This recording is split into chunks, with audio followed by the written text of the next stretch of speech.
Hi everybody, this is going to be my review of A Little Something Different by Sandy Hall, a new-ish cute summer contemporary that well, it's not new, but a lot of people have been picking it up a little more recently. I gave this 3 stars. I didn't really like it all that much. There are going to be spoilers in this video, but this is one of the most predictable things I have ever read in my entire life, so honestly, if you read the synopsis, you know what happens in the story. So I guess you should go, but I mean, it's about these 2 kids in college and everybody wants them to get together. Everybody can see that there's chemistry.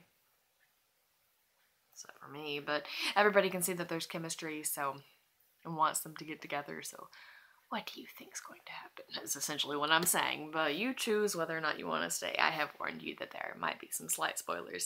It's your fault if you get spoiled. So, whoa, this was an interesting ride of stupidity and one-dimensionality. Oh boy. I wrote actually a pretty extensive review for this on Goodreads if you'd like to go check that out. Margot on the Argo too.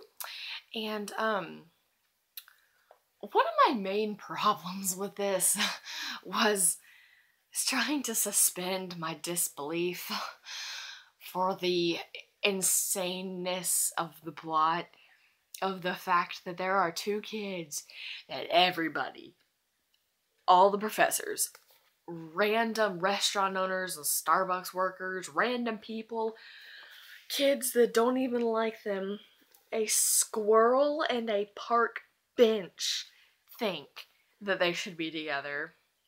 I'm serious about the latter. And it's so stupid saying it out loud. It's so stupid.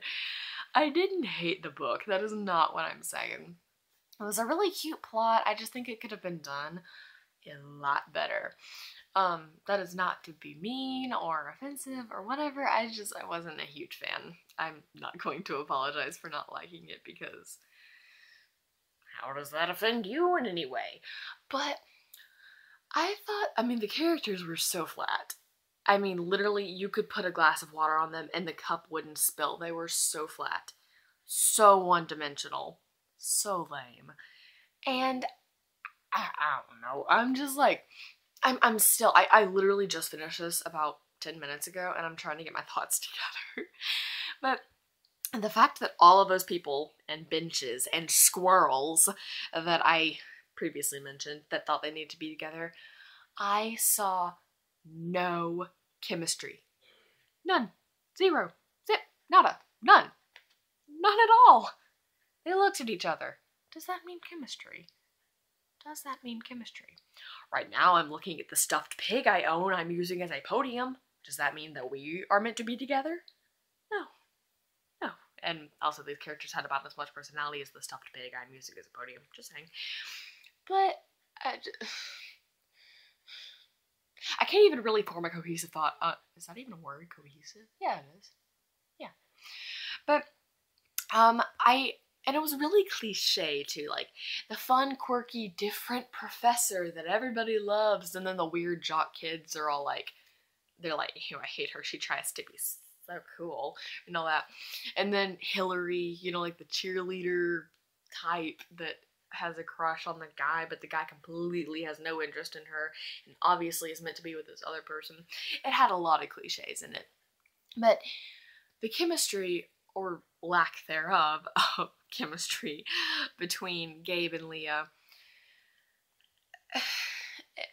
And they looked at each other.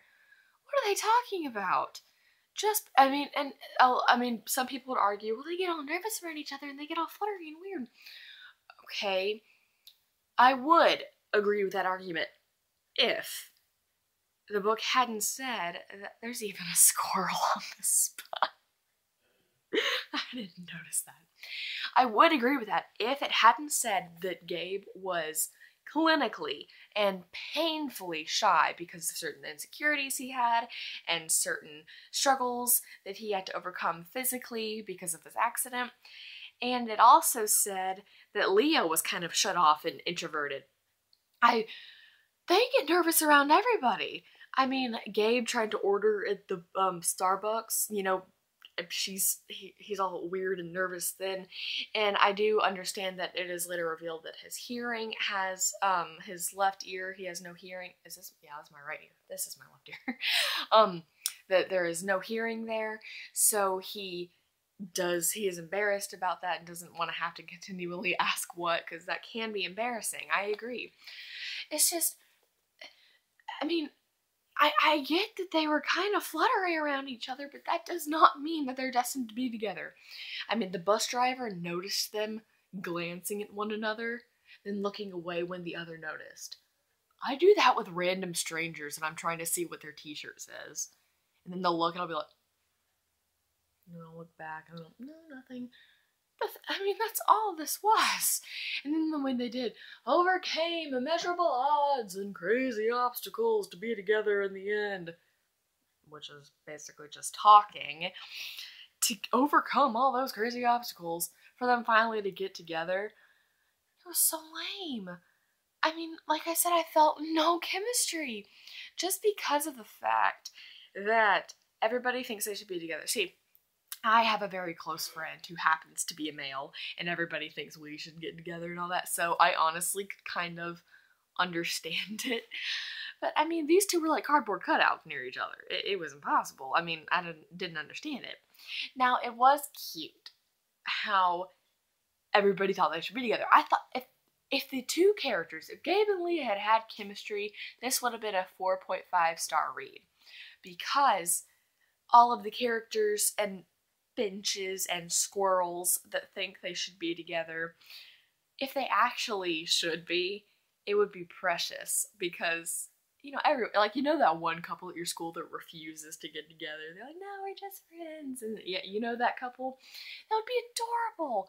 But since they had no chemistry, or, you know, more than 2 or 3 conversations, I don't agree with you.